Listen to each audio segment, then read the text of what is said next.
Hello respected seniors, professional colleagues and friends. In this era of globalization, where the borders have become blur and international trade is on the rise, it has now become pertinent that a country safeguard its tax interest. This scenario has presented a unique opportunity for the professionals to structure, model and comply with the international tax laws and rules of various countries. Now, keeping this in mind, the Institute of Chartered Accountants of India has also imbibed a paper on international taxation in the final course of Chartered Accountancy. Therefore, through this video series, we will try and explain the nitty-gritties in the international tax practice. We hope that after viewing the series, you will have the working knowledge of international tax practice. So, let's begin with the overview of international taxation. In this particular video, we will take a broad overview of the double tax avoidance agreements. Now, for understanding DTAA, we first need to understand international taxation. Now the question arises, why is a DTAA required? Now, every country has its own international tax laws which are divided into two broad dimensions. Number one, taxation of resident individuals and corporations on income arising in foreign countries, that is taxation of foreign income. Number two, taxation of non-residents on income arising domestically, that is taxation of non-resident. From the above, one can understand what taxation of foreign income is for one country, meaning resident country, is the taxation of non-resident for another country, meaning source country. Thus, there is a dual taxation, one in resident country taxing the income and other in source country which levies tax on the same income. Therefore, there is a need for agreement between the countries for avoiding this kind of double taxation. This agreement is known as Agreement for Avoidance of Double Tax or Double Tax Avoidance Agreement, aka DTAA. Now, if DTAA is not avoided, then huge portion of income will flow from the person carrying on economic activity to the governments of two countries. This will discourage trade and commerce heavily. Hence, avoidance of double taxation is must, because if some income is taxed twice, then the income left for taxpayer will be too low to make any economic activity viable to be carried on. Now, DTAA is also known as treaty and is explained in Vienna Convention on the Law of Tax Treaties 1969 as under: an international taxation agreement concluded between states in written form and governed by international law, whether embodied in a single instrument and whatever its particular designation. Now, a treaty is not a taxing statute, although it is an agreement about how taxes are to be imposed. It is an act between two sovereign states, and terms and conditions mentioned therein have to be strictly followed. The purpose of DTAA is highlighted below in the coming points. First, avoidance of double taxation of income. Second, for recovery of income tax in both the countries. Third, allocate rationally, equitable and fairly the taxing rights over a taxpayer's income between the two countries. And fourth, encourage free flow of international trade and investment and technology. And fifth, increased transparency. A DTAA can be either comprehensive or limited. A comprehensive DTAA provides for taxes on income, capital gains and capital. It ensures the taxpayer in both the states would be treated equally in respect of taxation, whereas a limited DTAA provides for taxes on income from shipping and air transport or estate, inheritance or gift. Limited nature DTAA are limited to certain issues of taxability of income. Now, there are two types of DTAA. One, bilateral, meaning agreement between two countries, and second, multilateral, meaning agreement between more than two countries. Next, we have is the relief mechanism under DTAAs.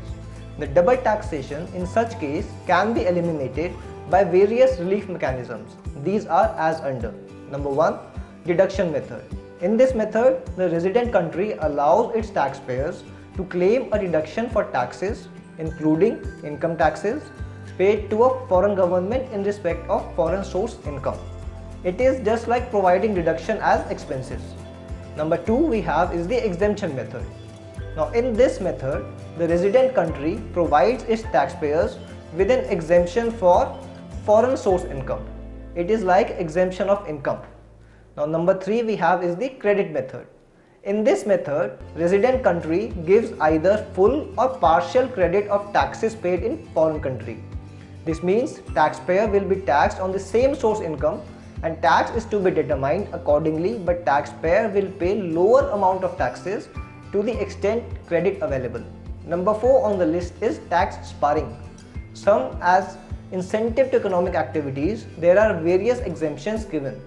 And there won't be any payment of tax by the assessee due to these incentives. For example, deduction under section 80IB of Income Tax Act.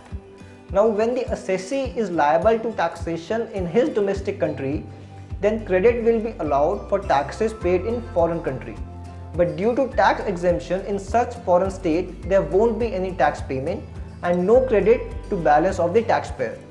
Now in such a case, if the taxpayer is taxed on credit method basis, then he will end up paying taxes on income which was exempt in the foreign state.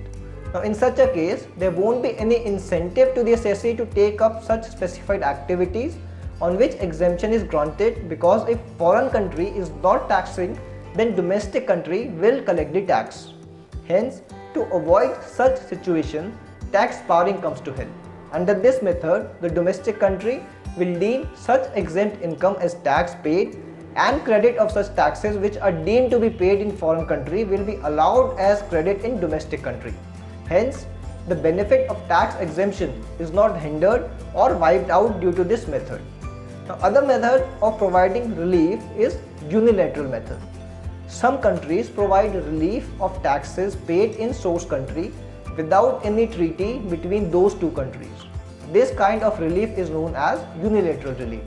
In India, under Section 91, unilateral relief is provided. Section 91 provides for relief from double taxation to the Indian residents. Relief is available of lower of Indian tax and foreign tax paid on the income, so doubly taxed. It is applicable only if the said income does not accrue or arise in India as provided in Section 9 of the Act. Now, these were all the methods of providing relief from double taxation. From this, we move on to the models of tax treaty.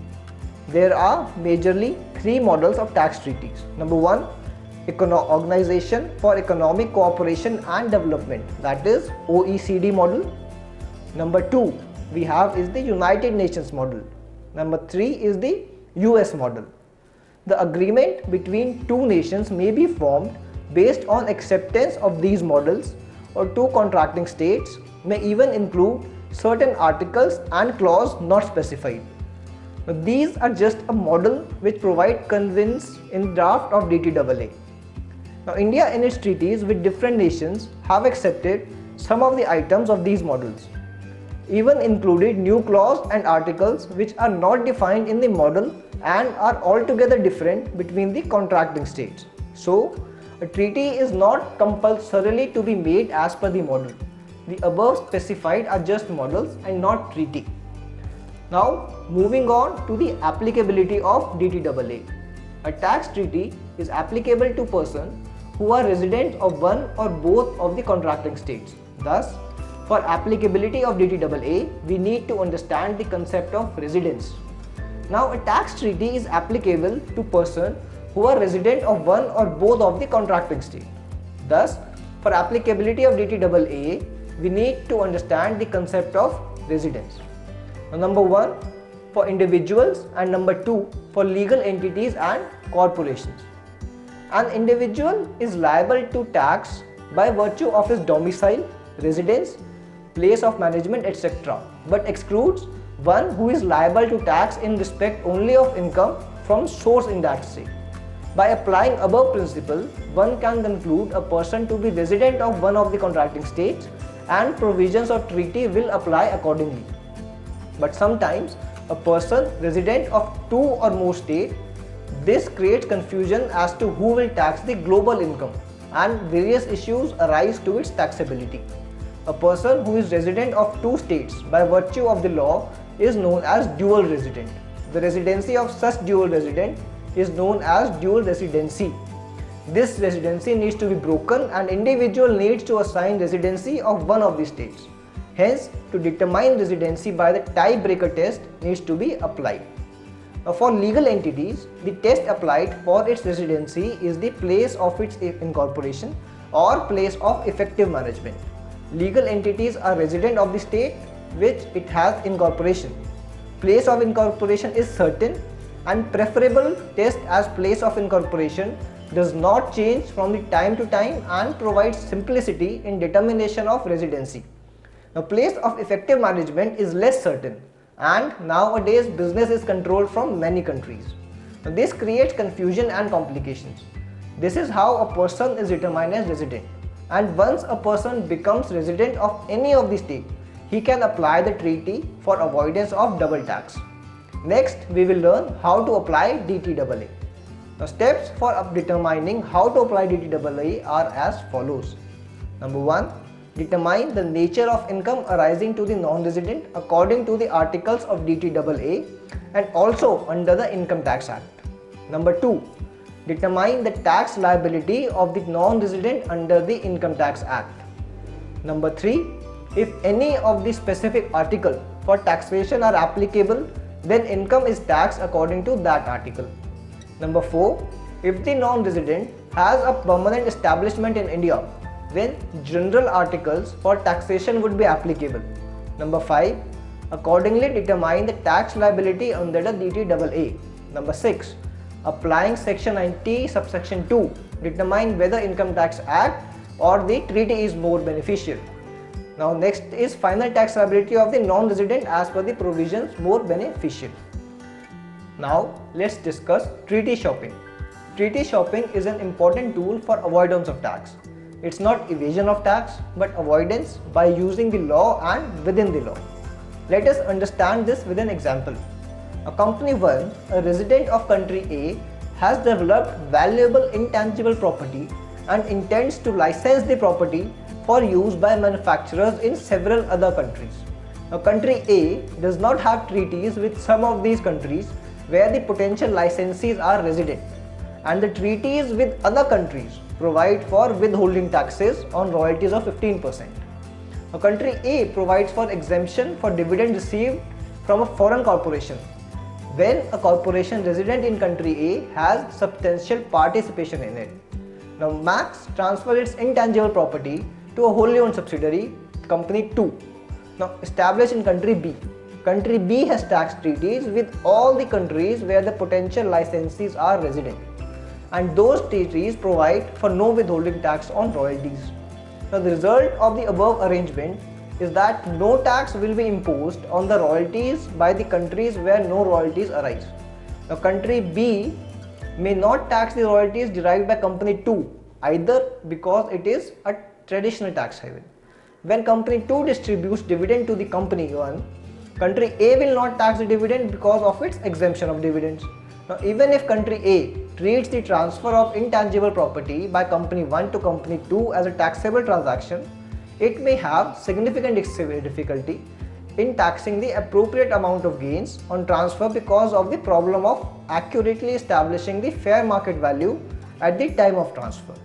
Now, this example illustrates treaty shopping. In effect, company 1 has taken advantage of country B's treaty network by the simple expedient of establishing a corporation in country B, that is company 2, functions as a conduit to flow through the royalties as tax-exempt dividends to the company 1. The overall effect is that the withholding taxes of countries in which the royalties arise are avoided. The increasing cross-border economic transaction has increased the role of the corporate professional to provide for tax planning issues on such transactions. The complications in the field of international taxation is increasing day by day, but on a positive note towards more or less settling the law and ending up the debate. The future of tax will now be more focused on international tax rather than more settled domestic income taxes in India. So friends, hope you enjoyed the video. For more such educational videos and updates in the field of international taxation and transfer pricing, do like and subscribe to our channel. Thank you.